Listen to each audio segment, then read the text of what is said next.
नमस्कार दोस्तों, peak PCS के इस वीडियो में आप लोगों का स्वागत है। उम्मीद करते हुए सभी लोग बढ़िया होंगे। तो जैसा कि इसके पिछले वीडियो में हम लोगों ने जो है इसका पिछला टॉपिक देखा था, कवर किया था, और इस वीडियो में हम लोग देखेंगे जो है अंतर्राष्ट्रीय संबंधों तथा निधि व्यवस्था में नैतिक मुद्दे और उनका प्रभाव किस प्रकार से जो है पड़ता है। तो इसमें सबसे पहले हम लोग जो है देखेंगे कि अंतर्राष्ट्रीय संबंधों से संबंधित जो प्रमुख विचारधाराएँ हैं, है ना, अवधारणाएँ हैं, वो क्या हैं।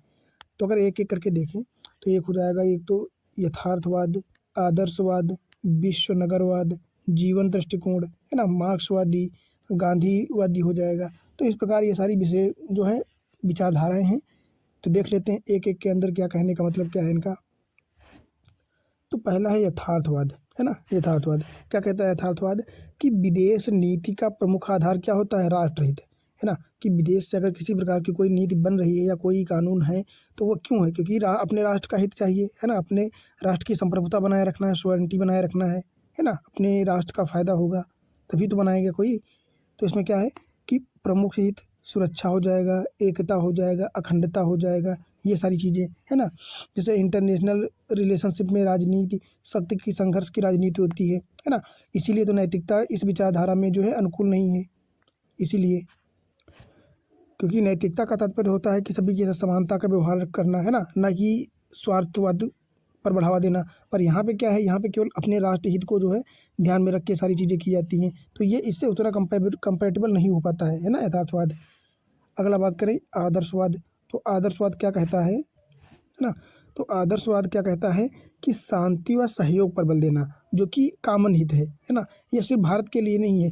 इनके कहने का मतलब है कि पूरा विश्व जो है एक शांति और जो है सहयोग के साथ काम करे, ताकि सभी का जो है हित सही से काम कर सके। जैसे यूएनओ मतलब यूनाइटेड नेशन ऑर्गेनाइजेशंस की संस्थाएं हो जाएंगी, है ना। ये जो क्या है इसी विचारधारा पर कार्य करती हैं। तो यूएनओ की जो संस्थाएं हैं इसमें केवल यूनाइटेड स्टेट्स के ही जो है लोग या कार्यकारी अधिकारी नहीं है, इसमें सारे विश्व के सभी लोग जो है शामिल हैं और मिल कर के जो है नीतियाँ बनाते हैं। फिर वो पर्यावरण से संबंधित हों या राजनीति या अर्थशास्त्र से हो या किसी भी क्षेत्र की हो सकती हैं, है ना।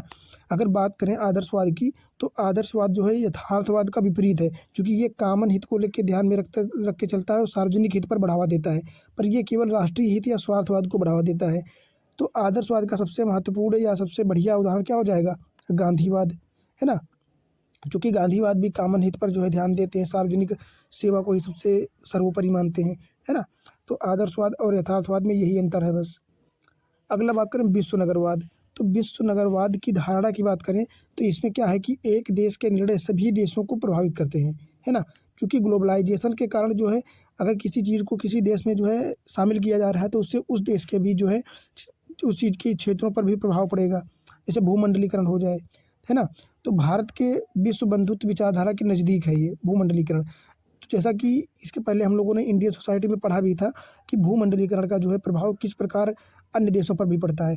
मान लो हमारे देश में पहले क्या नहीं होता था, जैसे वैलेंटाइंस डे हो गया, है ना, क्रिसमस डे हो गया और बर्थडे हो गया, ये सारी चीज़ें उतनी जो है कार्य उतनी नहीं चलती थी। पर अभी क्या है, जब से 1991 में एलपीजी रिफॉर्म्स आया, है ना, इसके बाद ग्लोबलाइजेशन को बढ़ावा मिला, उसके बाद क्या है बाहर की चीज़ें भारत में आने लगी, जैसे मैकडोनाल्ड हो गया, है ना। इस प्रकार की चीज़ें, बाहर की चीज़ें, खान पान की बात करें तो पिज्ज़ा हो गया, बर्गर हो गया, है ना। इस प्रकार की चीज़ें क्या है, ये सब बाहर की चीज़ें हैं पश्चिमी देशों की। पर अब क्या है ग्लोबलाइजेशन के चलते वहाँ की चीज़ें यहाँ भी आने लगी हैं, यहाँ भी हम लोग उन चीज़ों का प्रयोग करते हैं, है ना। फिर वो चाहे कपड़ा हो, कपड़ों की बात करें तो जीन्स हो गया, है ना, टी शर्ट्स हो गए, और इस प्रकार की चीज़ें अन्य जो नए नए कपड़े आ रहे हैं वो सारी चीज़ें कहाँ से आ रही हैं? पश्चिमी क्षेत्रों से आ रही हैं, क्योंकि ये पश्चिम में पहले ज़्यादा चलते थे। अपने यहाँ तो क्या वही धोती कुर्ता और यही सब नॉर्मल चीज़ें, पैंट शर्ट, है ना, चलते थे। और इसके और ऐसा नहीं है कि केवल बाहर की चीज़ें भारत में ही आई हैं, भारत की भी बहुत सारी चीज़ें बाहर चली गई हैं। जैसे अभिवादन में नमस्ते, है ना, तो ये अन्य देशों में भी चलता है। या फिर इसके अलावा क्या ले सकते हैं हम लोग, जैसे योगा को ले सकते हैं। ये तो इंटरनेशनल रूप में विख्यात हो गया है योगा, है ना। 21 जून को जो है पूरे विश्व में मनाया जाता है योगा। तो ये क्या है, ये विश्व नगरवाद है कि अपने यहाँ की चीज़ें अन्य देशों में भी या अन्य क्षेत्रों में भी मनाई जा रही हैं, वहाँ भी उनका प्रयोग किया जा रहा है, और बाहर की चीज़ों को जो है यहाँ मनाया जा रहा है। जैसे बात करें तो यूएसए हो गया या अन्य देशों में हो गया, जैसे खाड़ी के देश हो गए, है ना, सऊदी अरब हो गया, ये सारे देश हो गए। तो यहाँ पे क्या है, यहाँ पे जैसे भारत का भांगड़ा पाप चलता है। और खाने पीने की बात करें तो दालों में तड़का लगाया जाता है। तो ये सारी चीज़ें कहाँ से प्रमोटेड हैं? ये सारी चीज़ें भारत से गई हैं, है ना? और उसी प्रकार भारत में अन्य जगहों की चीज़ें आई हैं। तो यही होता है विश्व नगरवाद, ग्लोबलाइजेशन, है ना? कि अदर चीज़ों को यहाँ लाना और यहाँ की चीज़ें वहाँ होना। तो भारत का थोड़ा बहुत पश्चिमीकरण हुआ है और पश्चिम में भी बहुत सारी चीज़ें जो है भारत की पहुँची हैं, या इधर एशिया की चीज़ें जो हैं इंटरचेंज हुई हैं। तो इस प्रकार विश्व नगरवाद जो है बढ़ावा मिला है। फिर अगली टर्मिनोलॉजी क्या हो जाएगी अपनी, जीवन दृष्टिकोण। इनका क्या मतलब कहने का है कि विश्व के सभी नागरिकों को समान महत्व देना, है ना? राष्ट्रवादी व संरक्षणवादी विचारधारा के विरुद्ध। इनका मतलब है कि राष्ट्र या अपने राष्ट्र को या अपने स्वार्थ को बढ़ावा मत दो, अपने केवल राष्ट्रवादी मत बनो। मतलब काम करो ऐसे या ऐसी नीतियाँ बनाओ जो सभी के लिए बराबर हो, है ना? फिर वो अपने देश का हो या अन्य देश का हो। तो इनका क्या मतलब, कहने का मतलब है बस यही कहना है कि सभी नागरिकों को समानता और विधि के समान संरक्षण को जो है बढ़ावा दिया जाए। अगला आता है मार्क्सवाद। तो मार्क्सवाद क्या कहता है? तो मार्क्सवाद कहता है कि राष्ट्रवाद जो है निरर्थक है, क्योंकि मूल संघर्ष गरीब व अमीर के मध्य है। पूंजीवाद का विरोध। तो मार्क्सवाद ने किसका, पूंजीवाद का विरोध किया है ना? तो मार्क्सवादी जो क्या कहते हैं कि पूंजीवाद का विरोध करते हैं, क्योंकि पूंजीवादी अगर जितना ही बढ़ेंगे तो उससे गरीब और अमीर के मध्य जो है असमानता और बढ़ती चली जाएगी। फिर बात करते हैं गांधीवादी युग की। तो गांधीवाद किस चीज़ पे डिपेंड है? ये अहिंसा, वैश्विक शांति पर बल देते हैं, है ना? और निःशस्त्रीकरण पर बल देते हैं कि किसी भी देश को जो है शस्त्रों को बढ़ावा नहीं देना चाहिए, क्योंकि शस्त्र बढ़ेंगे तो जाहिर सी बात है हिंसा बढ़ेगी, है ना? शांति खंडित होगी।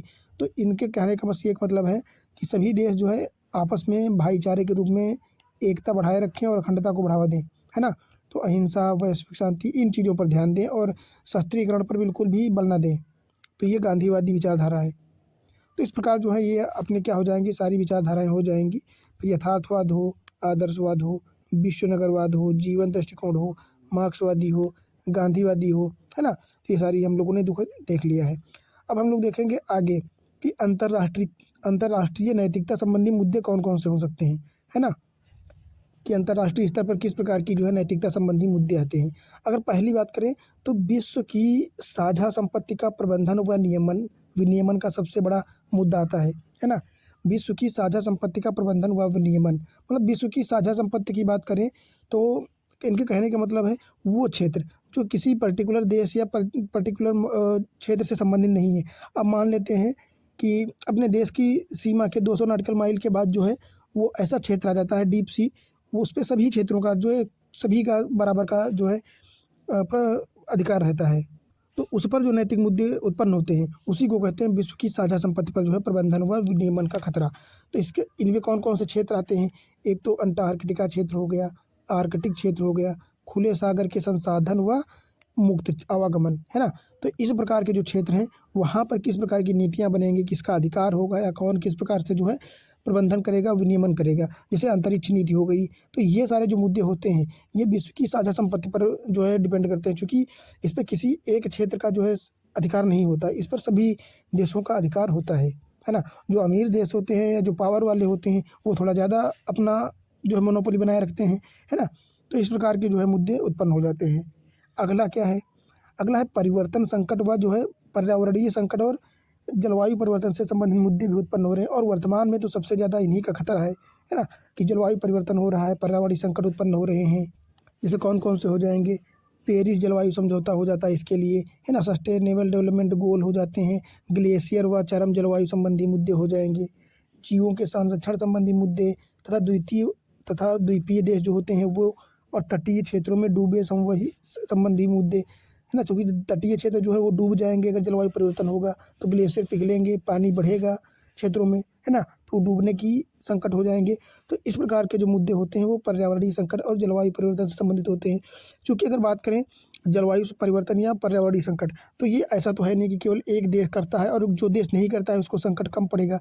अब मान लो भारत को ही मान लो कम जलवायु परिवर्तन में शामिल कम हो रहा है, फिर भी अगर जलवायु परिवर्तन होगा तो ग्लेशियर पिघलेंगे, ठीक है? और ग्लेशियर पिघलेंगे जब, तो जब समुद्र में पानी का स्तर बढ़ेगा, और पानी का स्तर बढ़ेगा तो चूंकि मान लो भारत ने उतना ज़्यादा जलवायु परिवर्तन में या कार्बन उत्सर्जन में उतना ज़्यादा योगदान नहीं दिया है, फिर भी उसका जैसे लक्षद्वीप हो जाएगा, अंडमान निकोबार द्वीप समूह हो जाएगा, मुंबई, तमिलनाडु, चेन्नई, है ना, विशाखापत्तनम, उड़ीसा का पारादीप हो जाएगा। तो ये सारे क्षेत्र जो है जलमग्न हो जाएंगे, क्योंकि जलवायु परिवर्तन से पानी तो बढ़ेगा ही समुद्र में, तो उनका मतलब कोई गलती ना होने के बावजूद भी वो डूब जाएंगे।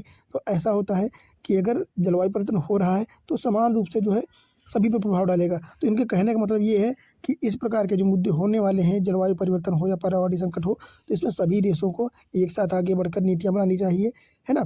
फिर उसमें शामिल हो या ना हो, क्योंकि सबसे ज़्यादा उत्सर्जन तो किसने किया है? यूएसए ने किया है, चाइना ने किया है, या फ्रांस हो गया, या यूरोपीय देश हो गए, क्योंकि ये बहुत पहले से ही यहाँ औद्योगिक क्रांति आ चुकी थी, तो सबसे ज़्यादा कोयले का प्रयोग ये सब कर चुके हैं।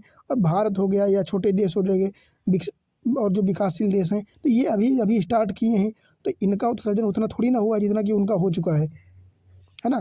तो ये भी मुद्दे उत्पन्न हो जाते हैं पर्यावरण संबंधी, है ना? दूसरा मुद्दा हो जाता है विकास बनाम पर्यावरण। तो अब विकास करना है आपको अगर, तो विकास के लिए जो है बिजली की आवश्यकता होगी, बिजली के लिए आपको पर्यावरण का थोड़ा बहुत प्रदूषण तो करना पड़ेगा, पेड़ काटने पड़ेंगे, है ना? और फिर क्या करना पड़ेगा, इसके लिए कोयला जलाना पड़ेगा, फिर कार्बन उत्सर्जन होगा। तो इस प्रकार डिपेंड करता है कि आपको विकास या पर्यावरण।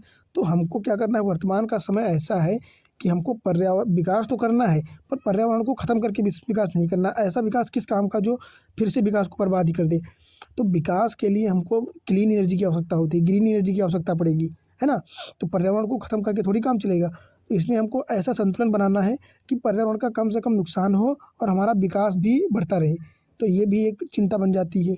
दूसरा, निःशस्त्रीकरण। निःशस्त्रीकरण का मतलब ये होता है कि अब अगर आप ये नीति लागू कर दोगे निःशस्त्रीकरण, तो मान लो यूएसए हो गया, रसिया हो गया, चाइना हो गया, पाकिस्तान हो गया, भारत हो गया, फ्रांस हो गया।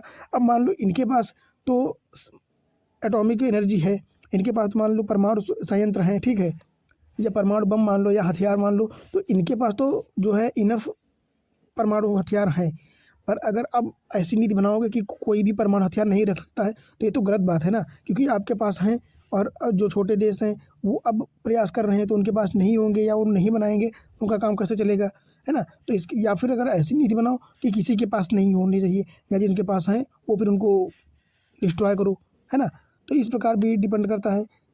महात्मा गांधी भी इसी के सबसे बड़े समर्थक है, निःशस्त्रीकरण के, है ना? तो ये भी एक मुद्दा उत्पन्न हो जाता है, क्योंकि विकास का भी मुद्दा उसी प्रकार का है ना? क्योंकि मान लो चाइना हो गया, रसिया हो गया, यूएसए हो गया, फ्रांस हो गया, तो ये सब तो विकसित हो चुके हैं, है ना?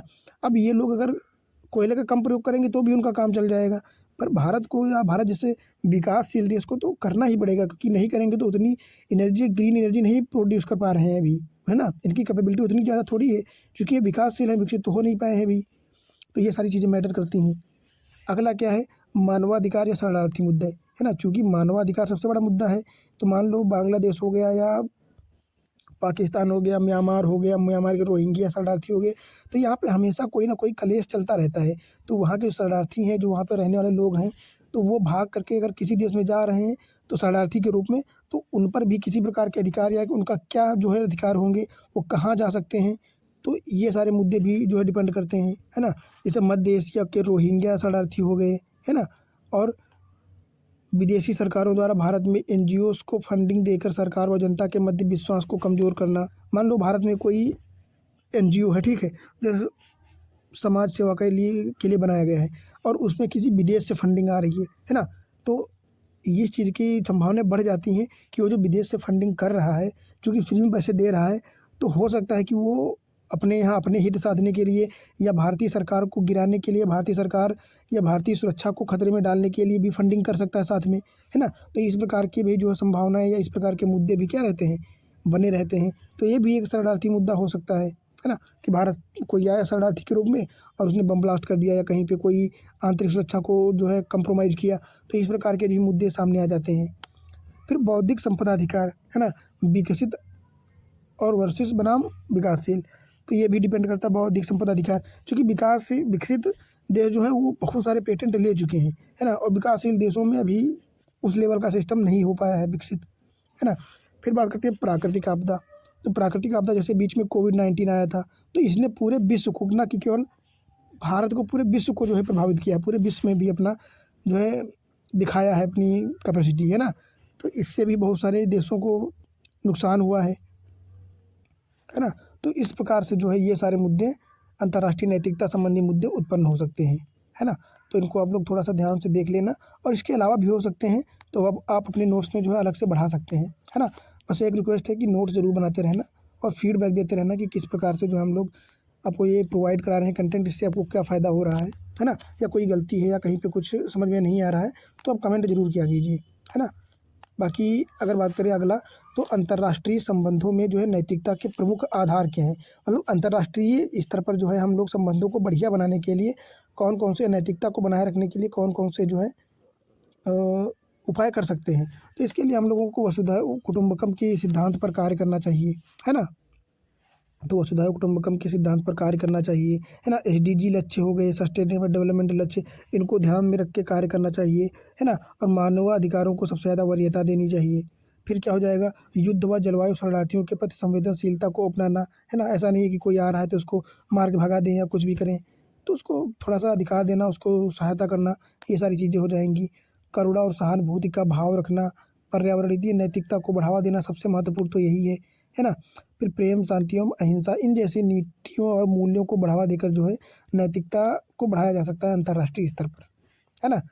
बाकी बात करें अगर अगला टॉपिक क्या है कि अंतर्राष्ट्रीय निधि व्यवस्था से जुड़े नैतिक मुद्दे क्या हैं, है ना। कि अंतर्राष्ट्रीय निधि जो हमारे देशों में आ रही है, फिर वो एनजीओ के माध्यम से हो या किसी अन्य माध्यम से हो, है ना। तो उसके नैतिक मुद्दे क्या हैं, उससे जुड़े कौन कौन से नैतिक मुद्दे हैं। तो अगर बात करें तो विदेशी या बहुराष्ट्रीय स्रोत से प्राप्त धन अंतर्राष्ट्रीय निधि प्रेषण की श्रेणी में आता है ना। तो बाहर से आने वाला या अन्य देशों से आने वाला बहुराष्ट्रीय जो स्रोत, धन का स्रोत होता है, वो किसी भी प्रकार से पैसा अगर आ रहा है तो निधि प्रेषण की जो है पोषण की श्रेणी में ही आएगा। बात करें अंतर्राष्ट्रीय निधि पोषण, सकारात्मक व नकारात्मक दोनों तरह के उद्देश्यों के लिए हो सकता है, और दोनों के साथ ही कई नैतिक मुद्दे जुड़े हो सकते हैं और जुड़े होते ही हैं, है ना। जैसे निधि पोषण में नैतिकता से जुड़े मुद्दों की अगर बात करें तो कौन कौन से जुड़े मुद्दे हो सकते हैं। एक तो हो सकता है नैदानिक परीक्षण, है ना। दूसरा हथियारों के लिए फंडिंग। तीसरा मानवाधिकारों हेतु फंडिंग। अगर बात करें नैदानिक परीक्षण की, है ना, तो नैदानिक परीक्षण क्या होता है कि इसमें विकसित देशों की अनुसंधान कंपनियां विकासशील देशों की कंपनियों के साथ साझेदारी करती हैं। मान लो एक फार्मा सेक्टर है या कोई मेडिकल का क्षेत्र है, ठीक है, तो वहाँ पे कोई दवाई बनाई गई, ठीक है, तो उसने भारत की किसी छोटी कंपनी के साथ साझेदारी कर ली, ठीक है, तो उसने साझेदारी की, और अब साझेदारी करेगी चूँकि बाहरी विकसित देश की जो कंपनी है जिसने पैसा लगाया, फंडिंग दी है, तो वो थोड़ा बहुत दबाव तो बनाएगी, है ना। तो निवेश वाली विकसित विकसित कम देशों की कंपनियां विकासशील देशों पर जो है दबाव बनाएंगी, और क्या करेंगी, मान लो कोई नई दवाई बनी, ठीक है, तो वो टेस्टिंग के लिए यूएसए या अन्य देशों में ना प्रयोग करके भारत में जो छोटी कंपनी है वहाँ के लोगों पर टेस्ट करेगी, और उन लोगों को पूरी जानकारी ना देकर उनको कहेगी कि आप ये टेस्ट करवा लीजिए और इसके बदले में आपको 1 लाख रुपए दूंगा, 5 लाख रुपए दूंगा, 10 लाख रुपए दूंगा, ठीक है। उसने सारी जानकारी नहीं दी कि अगर इससे कोई नुकसान होगा तो मैं जिम्मेदारी दूंगा या मैं जो है इसकी इसका वो उठाऊंगा, ऐसा कुछ नहीं बताएगी। बस वो ये सब बताएगी कि 1 लाख रुपए दे दूंगा अगर आप परीक्षण कराते हो तो मान लो कोई इंजेक्शन है, ठीक है, चूँकि उनको टेस्ट करना है, तो वो क्या करेंगे, भारत में किसी कंपनी में जाएंगे और जहाँ पे फंडिंग देते हैं वहाँ पे कैंप लगा के किसी भी मतलब नॉर्मल जनता पर पैसे दे के मान लो इंजेक्शन का प्रयोग किया, ठीक है, और किसी कारणवश जो है वो दवाई अच्छी ना हुई, जिससे हज़ारों या 2 लाखों या मतलब जिस जिस हिसाब से लगाएंगे जिस लेवल पे उतने लोगों की मौत हो गई या उनसे अन्य लोगों में भी संक्रामक रोग फैल गया, तो इससे क्या होगा, इसकी जिम्मेदारी भारतीय कंपनी की आ जाएगी, ना कि विकास विकसित देश की, है ना। तो इससे भी उन लोगों के भी मानवाधिकार होते हैं और उनकी पूरी ज़िंदगी खराब हो जाएगी, उनके पूरे परिवार खत्म हो जाएंगे इस प्रकार, है ना। तो ये भी समस्याएं उत्पन्न हो जाती हैं, क्योंकि उनके पास पैसा है तो गरीब देशों में जा कर के इस प्रकार की चीज़ें करते रहते हैं, है ना। दूसरा, हथियारों के लिए फंडिंग हो सकती है। कैसे हो सकती है, मान लो एक सरकार द्वारा दूसरी सरकार को हथियार देना या नैतिक अनैतिक हो सकता है। मान लो यूएसए या किसी देश ने, रूस ने या फ्रांस ने जो है पाकिस्तान को हथियार दे दिया, पर उसको नहीं पता है कि पाकिस्तान किस प्रकार प्रयोग किया, और मान लो पाकिस्तान ने परमाणु हथियार ऐसे ही यूज़ कर दिया भारत के ऊपर, तो इससे कितनी बड़ी त्रासदी हो सकती है आप सोच सकते हैं, है ना। डिपेंड करता है कि वो नैतिक या अनैतिक रूप से उसका प्रयोग करेगा, तो ये समस्याएं हो सकती हैं। या एक देश दूसरे देश की सरकारों को अस्थिर करने के लिए आतंकियों व राष्ट्रवादी संगठनों को जो है पैसा व हथियार उपलब्ध कराना, यह सीधे तौर पर अनैतिक होगा, जैसा कि पाकिस्तान वर्तमान में कश्मीर के लिए कर भी रहा है ना। पीओके हो गया है, तो उसके लिए ये सारी हथियार या आतंकी हमले कौन करवाता है, पाकिस्तान करवाता रहता है टाइम टू टाइम, सबको पता है ना। फिर अगला क्या हो जाएगा, मानव अधिकारों हेतु फंडिंग, है ना। इसमें क्या है कि कुछ संस्थाएं वास्तव में मानव अधिकारों के लिए कार्य करती हैं, वह इनका निधि पोषण जो है नैतिक है, क्योंकि लेकिन दूसरी तरफ कुछ संस्थाएं ऐसी होती हैं जो मानवाधिकारों के नाम पर सरकार व आम जनता के बीच अविश्वास पैदा करने की कोशिश करती हैं, है ना। ऐसी नीतियां बनाती हैं, इस प्रकार पैसे का बंटवारा या सेवाएं प्रदान करती हैं जिसे सरकार के विरोधी जनता हो जाए उस देश की। तो इस प्रकार की भी समस्याएं उत्पन्न हो जाती हैं। तो हमको क्या करना होता है, इस प्रकार की संस्थाओं से फंडिंग रोकनी होती है या इस प्रकार के एनजीओ को बंद करने की आवश्यकता होती है ना। तो ये सारी चीज़ें होती हैं। अगला हो जाएगा अपना वैश्विक शासन व्यवस्था में नैतिकता, है ना, एथिक्स ऑफ ग्लोबल गवर्नेंस। क्या होता है कि ग्लोबल गवर्नेंस व वैश्विक शासन व्यवस्था संस्थानों, नियमों, प्रतिक्रियाओं को एक सेट के माध्यम से जो है संचालित कर होती हैं, है ना। इनका एक नियम बुक होती है ना, रूल बुक, उस हिसाब से ये सारी चीज़ें करते हैं। इसका उद्देश्य सीमा पारीय मुद्दों का प्रबंधन करना होता है। जैसे कौन कौन से मुद्दे, एक तो जलवायु परिवर्तन हो जाएगा, प्रवासन हो जाएगा, व्यापार हो जाएगा, इस प्रकार के मुद्दे, है ना। यह सामूहिक चिंताओं को दूर करने के साथ साथ साझा हितों के लिए एक मध्यस्थ के रूप में भी कार्य करती हैं, है ना। अगला बात करें अगर ग्लोबल गवर्नेंस के हितधारक कौन कौन से हैं, है ना। वैश्विक शासन जो है इसके कौन कौन से हितधारक होते हैं, तो इसके हितधारकों में एक तो हो जाएगा वो पर्टिकुलर देश, है ना, संप्रभु देश हो जाएगा, वहाँ की नागरिक समाज हो जाएगा, वहाँ की वैश्विक संस्थाएं हो जाएंगी, है ना। फिर इसके साथ निजी क्षेत्र भी हो जाएगा और वहाँ के नागरिक और व्यक्ति हो जाएंगे, वहाँ का माहौल पर्यावरण हो जाएगा, वहाँ की एनजीओस हो जाएंगे, है ना, संस्थाएं हो जाएंगी। ये इतने जो है इसके हितधारक होते हैं। फिर बात करते हैं युद्ध की नैतिकता, है ना, कि युद्ध किस प्रकार से नैतिक है, युद्ध नैतिक है या अनैतिक है। तो अगर डिपेंड करता है ये चीज़ सारी चीज़ें। जैसे वर्तमान में चर्चा में रहा था हाल ही में रसिया यूक्रेन युद्ध, है ना। तो युद्ध संबंधी नैतिकता पर अलग अलग लोगों की अलग अलग राय होती है ना। कुछ लोग युद्ध को सही मानते हैं, उसके पक्ष में रहते हैं, कुछ लोग युद्ध के विपरीत रहते हैं। तो अगर बात करें युद्ध के पक्ष, किस प्रकार से युद्ध को हम सही ठहरा सकते हैं, तो उसके कारण होते हैं, डिपेंड करता है ना। जैसे युद्ध का कारण वैध कारण हो सकता है। मान लो अगर अपने देश की संप्रभुता पर किसी प्रकार की बात आ जाएगी या संप्रभुता पर आँच आने वाली होगी, एकता व अखंडता की सुरक्षा होगी, है ना, मानवाधिकारों की रक्षा की बात आएगी, राष्ट्रीय हित की सुरक्षा या जो है भू राजनीतिक वर्चस्व, है ना, वैचारिक मतभेद हो जाएगा। तो ये ऐसे मुद्दे हैं कि अगर इस पर किसी प्रकार का खतरा होगा तो हम युद्ध के लिए पीछे नहीं हटेंगे, फिर कोई सिचुएशन भी हो, है ना। तो इन कारणों से जो है युद्ध एक वैध कारण बन जाता है, युद्ध होना जरूरी है, हो जा सकता है, कोई दिक्कत नहीं है ना। पर अगर बात करें विपक्ष की, तो कुछ ऐसे मुद्दे होते हैं जिन पर युद्ध को टालना होता है। जैसे आदर्शवादी नज़रिया, है ना, शांति में विश्वास करना, अन्य देशों की संप्रभुता का सम्मान करना, निशस्त्रीकरण में विश्वास करना, ये ऐसे मुद्दे हैं जो युद्ध को टालते हैं या युद्ध से दूर रहने की जो है बातें बताते हैं, है ना। तो ये पक्ष और विपक्ष दोनों मुद्दे हो जाते हैं। फिर बात करते हैं युद्ध के हितधारक कौन कौन से होते हैं। तो युद्ध के भी हितधारक वही होते हैं, जैसे देश हो जाएगा, संपूर्ण विश्व हो जाएगा, कि क्योंकि विश्व अगर युद्ध होगा तो ऐसा तो नहीं है कि केवल वही दो देश प्रभावित हों। अभी मान लो रसिया यूक्रेन का युद्ध चल रहा था तो पूरे देश में चावल की कमी हो गई थी, है ना, मान लो, और खाद्य तेल की कमी हो गई थी पूरे देश में, पूरे विश्व में। तो इस प्रकार जो है उसकी महंगाई बढ़ सकती है, तो पूरा विश्व ही प्रभावित हो सकता है ना, केवल वो देश ही नहीं प्रभावित होंगे। इसके साथ वहाँ के नागरिक समाज, पर्यावरण, सैनिक, नेतृत्वकर्ता या अन्य देशों के भी संप्रभुता पर भी प्रभाव पड़ सकता है। तो युद्ध के ये हितधारक हो जाते हैं, है ना। तो इस प्रकार से जो है हम लोगों ने ये टोटल टॉपिक जो है कंप्लीट कर लिया है। इसमें अंतर्राष्ट्रीय मुद्दों से जुड़े जितने मुद्दे थे वो सारे हम लोगों ने डिस्कस कर लिया है ना, सारी विचारधाराएँ देख ली हैं।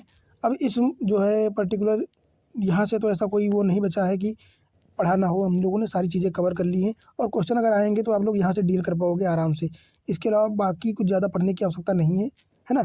बाकी अगर डिटेल में पढ़ना है तो आप लोग कोई बुक एक प्रेफरेंस ले सकते हैं, स्टैंडर्ड बुक, है ना। बाकी 60 नोट्स तो जो मैंने बताए हैं यहाँ से यहीं से बनाने पड़ेंगे आपको, चूँकि ये बहुत ही बढ़िया नोट्स हैं और ये आपको कहीं मिलेंगे भी नहीं इतनी जल्दी, है ना। चूँकि ये मैंने अपने 2 साल के एक्सपीरियंस पे बनाया है ना। बहुत सारी किताबें पढ़ी हैं, है ना, प्रोदृष्टि हो या विजन आईएएस हो या फिर ओनली आईएएस हो, सभी के पढ़ के फिर हमने जो है वहाँ से इस कंटेंट को ऐड किया है ना, अपने हिसाब से। तो ये एकदम कोर एरिया है और यहाँ से पढ़ के आपका एकदम कंप्लीट हो जाएगा सिस्टम। तो उम्मीद करते हैं कि यहाँ से आप लोगों को कुछ सीखने को ज़रूर मिला होगा और नोट्स बनाते रहिए और पढ़ाई को जारी रखते रहिए, है ना, क्योंकि काम आएगा आपके बहुत ज़्यादा।